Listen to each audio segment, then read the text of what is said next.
Murat Atiye's family have lived in Sheikh Jarrah for generations. Now they are being threatened with eviction.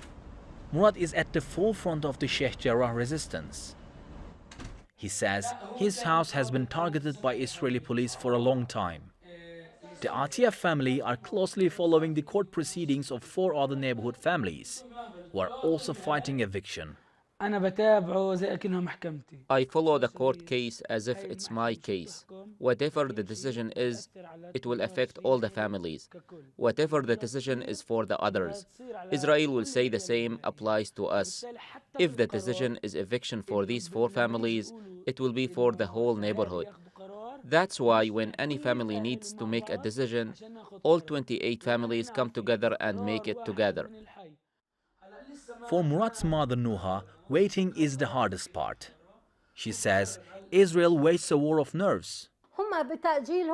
Every time they postpone the decision in the court, they put us under huge pressure and turbulence. Can you imagine feeling so insecure in your own house? You begin to imagine yourself in a war zone and not in your home, which should be a source of psychological comfort for you.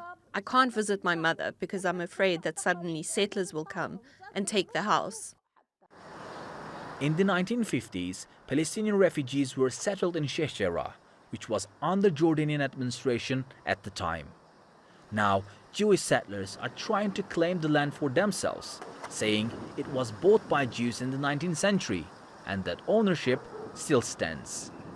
Most of the Palestinians living here are the children or grandchildren of refugees who were forced from their homes when the State of Israel was formed.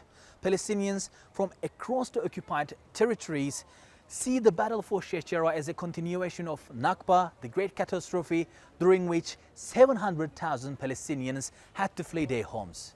They believe if they don't resist, this neighborhood will be full of Israeli flags. Journalist Rami Younis says Sheikh Jarrah has become a symbol of the Palestinian struggle. We now know that the Israeli court is not interested in expelling those Palestinian families because they know it will villainize Israel, it will villainize the Israeli court system, and it will start the escalation that started last May. Nobody wants to see a rerun of that. On Monday, Israeli forces arrested Murat, accusing him of incitement. Before his arrest, Murat said his family will not accept a deal that makes them tenants on their own land. For them, if Israel takes Sheikh Jarrah from them, it takes all of Jerusalem. Mustafa Fatih's Theatre World, occupied is Jerusalem.